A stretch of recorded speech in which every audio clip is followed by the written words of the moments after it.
आत्मा ना तो नर है न मादा, यह एक नूर है, तो फिर स्त्री पुरुष का भेद कैसा?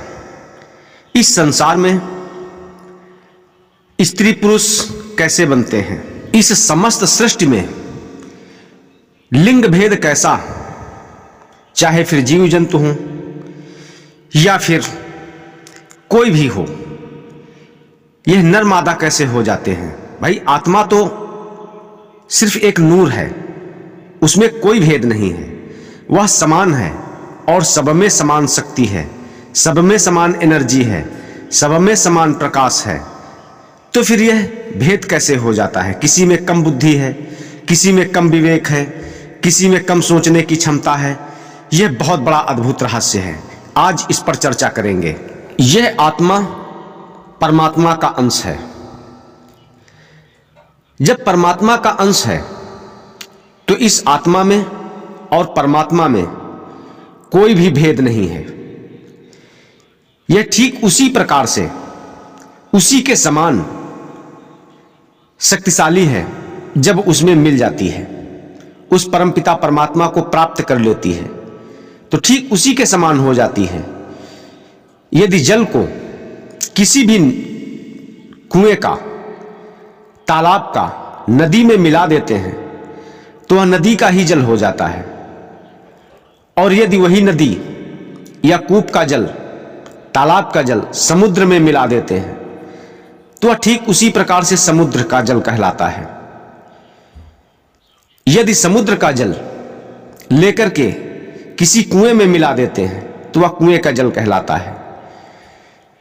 तो इस आत्मा में और परमात्मा में कोई भी भेद नहीं है, ठीक जैसा कि अभी हमने जल के बारे में बताया। तो सबसे पहले यह जान लेते हैं कि इस सृष्टि में, समस्त सृष्टि में नर मादा का भेद कैसे हुआ, और जो सर्वोच्च इस सृष्टि का ज्ञानी है, श्रेष्ठ योनि है, वह मानव, इसमें स्त्री पुरुष का भेद कैसे हुआ।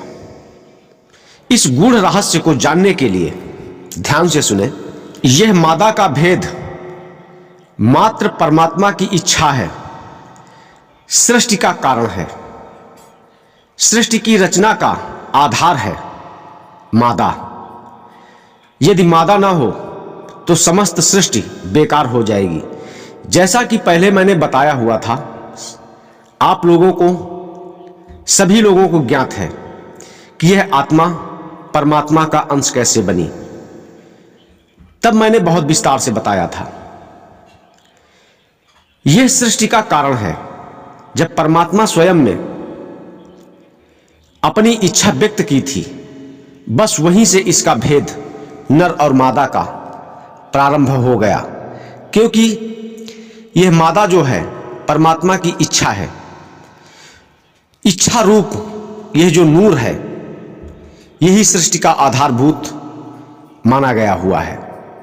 सभी लोग जानते हैं कि यदि मादा ना हो तो सृष्टि की उत्पत्ति रुक जाएगी। लेकिन यह जो नूर है, पुनर्जन्म के वास्ते इसमें कोई भी आत्मा स्त्री पुरुष का रूप रख सकती है अपनी इच्छा अनुसार, क्योंकि मरते समय जैसे विचार होते हैं वह वैसे ही उसी योनि को धारण कर लेता है। इसके कई प्रमाण मिलते हैं। पुनर्जन्म से संबंधित बहुत ऐसे वाक्य सामने आते हैं। कर्म बीज कहां से स्टार्ट होता है?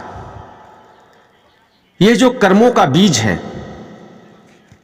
यही तो मोक्ष प्राप्ति में बाधक है।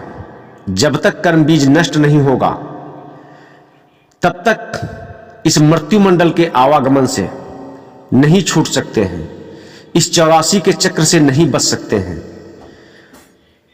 तो यह कर्म बीज कहां से प्रारंभ होता है और कहां पर समाप्त होता है? ऐसी कौन सी साधना की जाए कि जिससे कर्म बीज नष्ट हो जाए? यह भेद जानना बहुत ही कठिन है, क्योंकि सभी लोगों को पता नहीं है। और जब तक कर्म बीज नष्ट होने की साधना नहीं करेंगे तब तक इस मृत्यु मंडल से, आवागमन के चक्र से नहीं छूट सकते हैं। बार बार मां के गर्भ में आना पड़ेगा और यह मृत्यु और जीवन की दर्द पीड़ा सहनी पड़ेगी। बस इंसान यही तो चाहता है कि इस कष्ट को न झेले।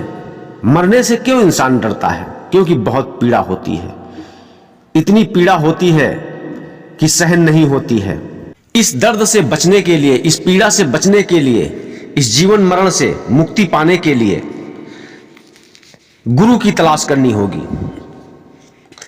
जब तक गुरु नहीं मार्ग बताएगा तब तक इस चक्र से नहीं छूट सकते हैं।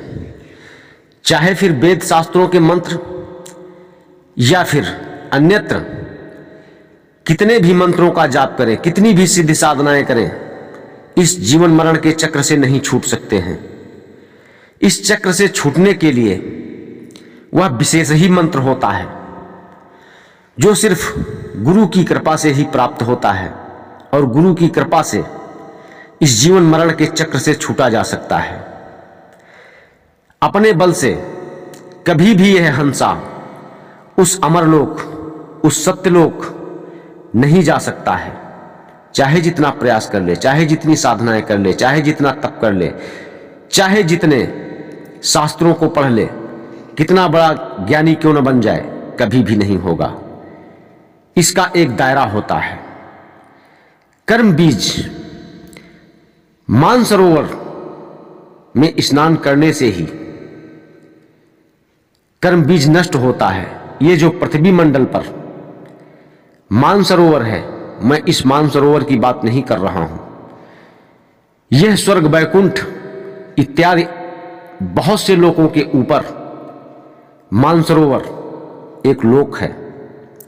जब तक यह जीवात्मा उस मानसरोवर में स्नान नहीं कर लेती है तब तक वह हंसा नहीं कहलाती है।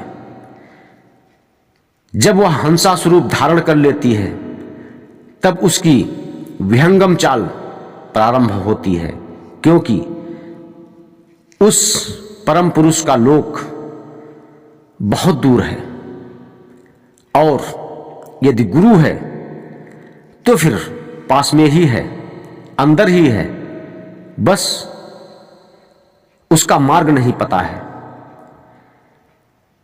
यदि मार्ग पता हो जाए, विधि पता हो जाए, तरीका पता हो जाए साधना का, तो फिर वह अपने अंदर ही है, बाहर खोजने की आवश्यकता नहीं है। तो यह जो कर्मों का बीज है, जो कर्म है, कर्म बंधन, बस यही गांठ बहुत कठिन गांठ है। इसको खोल पाना सबके बस की बात नहीं है। ना जाने कितने ऋषि मुनि तपस्वी इसी माया मोह में फंस जाते हैं, इस भवसागर में पड़े रहते हैं। जो माया है वह ठगनी है, बहुत विचित्र प्रकार से ठगती है। उसके 14 भूत अन्यत्र इतने जाल हैं कि उससे निकल नहीं सकते हैं। तो वह बहुत ही परम शक्तिशाली मंत्र है। वह वेद शास्त्रों में कहीं नहीं मिलेगा। वह अकह नाम है। अजपा तो अलग होता है, वह अकह नाम है। न कहने में आता है, न पढ़ने में आता है, न सुनने में आता है। वह अकह है, उसको कहा ही नहीं जा सकता है। और ये जो 5 नाम हैं, ये 5 नाम तो 5 तत्वों के हैं। ये जो 5 तत्व आप देख रहे हैं, ये इन्हीं की साधना है। यह समस्त संसार इन 5 तत्वों से बना हुआ है। तो ये 5 नाम इन्हीं के हैं। जब इन्हीं की साधना करेंगे तो इन्हीं में रह जाएंगे। जिसकी साधना करेंगे उसी में जाएंगे। जिस देवी देवता, जिस अपने इष्ट की साधना करेंगे, क्योंकि सारा जीवन तो वैसा ही किया हुआ है, जैसा करेंगे तो मरते समय वही स्मृतियां रहती हैं और पुनर्जन्म का प्रारब्ध बनता है, कारण बनता है और उसी में जाते हैं। तो जब 5 तत्वों 5 नामों की साधना करेंगे तो इन्हीं तत्वों में जाएंगे, उन्हीं के अनुसार जीवन मिलता है। वह अकह नाम है, उसको कहा नहीं जा सकता है, वाणी में नहीं आता है। और अजपा जाप जो है यह 5 तत्वों में ही तो है। सोहंग शब्द यह पवन सिद्धि है। 5 तत्वों में वायु जो है उसकी सिद्धि है। और यह जो जीवात्मा है इस शरीर में प्राण रूप में यानी कि हवा के रूप में वास करती है।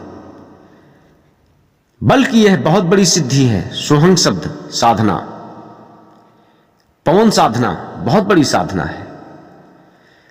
जितने वेद शास्त्रों में समस्त संसार में मंत्र हैं वह सभी पवित्र हैं। मैं किसी को नहीं नकार रहा हूं, लेकिन मैं वास्तविकता से अवगत कराना चाहता हूं। मूलाधार से लेकर के सहस्त्रासार चक्र तक यह कुंडलिनी जागरण है। यह अपने अपने मंडलों पर, अपने अपने स्थानों पर जो भी जिस मंडल का इष्ट है वह विराजमान है। ये सब 5 तत्वों में ही आते हैं। और जो मंडलों के इष्ट हैं, ये जो चक्र कुंडलिनी है, यह सब शरीर के अंदर है। वह विदेह नाम है। परमात्मा इसी शरीर में है, सहस्त्रासार चक्र पर, लेकिन वह परम पुरुष इस शरीर से बाहर है। जैसा कि मैंने पहले भी बताया है कि 7 ब्रह्मांड इस शरीर से बाहर हैं। यह मनुष्य की जैसी काया है, वैसा ही यह समस्त विश्व ब्रह्मांड, समस्त सृष्टि की रचना है। जो इस शरीर से 7 ब्रह्मांड ऊपर हैं, भाई 7 तो पाताल हो गए, और यह 7 इस शरीर के अंदर और लोक हैं, जो विशेष लोक हैं, जो मूलाधार से प्रारंभ होते हैं। फिर उसके बाद सहस्त्रासार के ऊपर 10वें द्वार के ऊपर जब बढ़ते हैं 7 ब्रह्मांड और पढ़ते हैं। फिर वह 7 ब्रह्मांड जब पार कर जाते हैं, यानी कि 21 ब्रह्मांड हो गए। 21 ब्रह्मांडों को पार करने के बाद में, यानी कि 7 जो ब्रह्मांड है शरीर के ऊपर, 10वें द्वार के ऊपर, उनको जब पार कर लेते हैं तब मानसरोवर आता है। वह मानसरोवर महानूर है। महानूर, जैसा कि जो साधक साधनाएं करते हैं, जब प्रथम चक्र को जागृत कर लेते हैं, मूलाधार को, तो वहीं से वह कहना शुरू कर देते हैं कि अहम ब्रह्म अस्मि, यानी कि मैं ब्रह्म के समान हो गया। फिर उसके ऊपर 7 महालोक हैं, वो तो और शक्तिशाली हैं, उनमें तो और नूर है। फिर शरीर के ऊपर 10वें द्वार के ऊपर जब चलते हैं तो वह शून्य, फिर महाशून्य, ये जो 7 ब्रह्मांड पाए जाते हैं उनको महाशून्य कहे जाते हैं। उसके ऊपर वह मानसरोवर है। फिर मानसरोवर के ऊपर वह परम पुरुष का लोक आता है। जब उस मानसरोवर में स्नान कर लेंगे, यानी कि सिद्ध साधना से उस अपनी आत्मा को, अपनी चेतन अवस्था को उस मानसरोवर में विचरण करा लेंगे, वहां पर फिर कर्म बीज नष्ट हो जाता है। फिर आवागमन भी नहीं होता है और नर मादा का भेद खत्म हो जाता है। सभी आत्माएं हंस स्वरूप हो जाती हैं। जैसा कि आप सभी लोग जानते हैं, संत महात्माओं में कुछ संत अपने नाम के आगे लिखते हैं हंस, कुछ लोग परमहंस लिखते हैं। इनमें भी कुछ वेदांती हंस और परमहंस होते हैं, और कुछ रूहानियत के वह परमहंस होते हैं जिनका बहुत बड़ा महत्व होता है। आध्यात्मिक जो परमहंस होते हैं, यानी कि सिर्फ आत्मचेतना रूहानियत की वह बात करते हैं, वह आध्यात्मिक परमहंस होते हैं। उनको उनकी शरण मिल पाना बहुत ही कठिन होती है, क्योंकि वह गुरु तो बहुत हैं इस संसार में, लेकिन सद्गुरु सिर्फ एक ही होता है। जैसे तारे तो बहुत हैं लेकिन सूर्य सिर्फ एक है, ठीक इसी प्रकार से गुरु तो बहुत हैं लेकिन वह रूहानियत का, आध्यात्मिक का गुरु सिर्फ एक ही मिलेगा। और इस संसार में ठगी बेईमानी के चक्र में फंसाने वाले भी बहुत से हैं,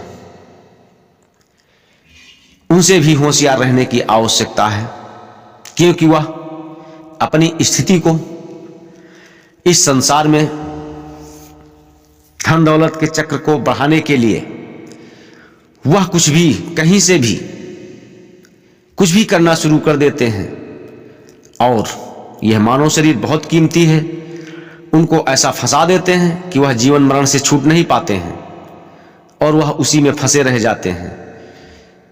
साधक बेचारे क्या करें, क्योंकि उनकी इतनी मीठी वाणी होती है, ऐसी मनमोहक शब्द होते हैं, वह उसमें फंस जाते हैं और यह मानव जीवन बहुत समय बाद मिलता है सिर्फ आत्म कल्याण के लिए, और वह बेकार हो जाता है ऐसे कुचक्र में फंस करके। लेकिन मैं किसी की बुराई नहीं कर रहा हूं। कुछ बेचारे ऐसे साधक हैं, वह पुस्तकों को पढ़ करके अपने को ज्ञानी मानना शुरू कर देते हैं, वह भी अपना जीवन बर्बाद कर देते हैं। किताबों को पढ़ना अच्छी बात है, लेकिन प्रैक्टिकल करने के बाद में जो ज्ञान मिलता है वही सच्चा ज्ञान है। जो किताबों में लिखा है उसको पढ़ें और उसका वास्तविक अपने जीवन में प्रैक्टिकल करें, कड़ी मेहनत करें। जो उसका सार निकलता है अपने अभ्यास के द्वारा, वही सत्यता है, बाकी सब कुछ मिथ्या समझें। जिसने जो अनुभव किया उसने वह लिखा, लेकिन स्वयं क्या कर पा रहे हैं? जितना स्वयं कर पा रहे हैं वही अपने लिए है। भाई, किसी का धन किसी बैंक में जमा हुआ है तो वह तो उसका धन है ना, दूसरे को तो मिल नहीं जाएगा। तो ठीक इसी प्रकार से है, जो अपने द्वारा मेहनत की गई वह स्वयं का है, बाकी जिसका है, जिसने जो अनुभव किया, उसने लिखा, वह उसका है। हम कितना कर पाते हैं? तो जब तक कर्म बीज नहीं नष्ट होगा तब तक इस पृथ्वी मंडल पर, यह समस्त सृष्टि में इस जीवन मरण के चक्र में पड़े रहेंगे। तो गुरु के शरण में जाने की आवश्यकता है, वहीं से कर्म बीज नष्ट होगा।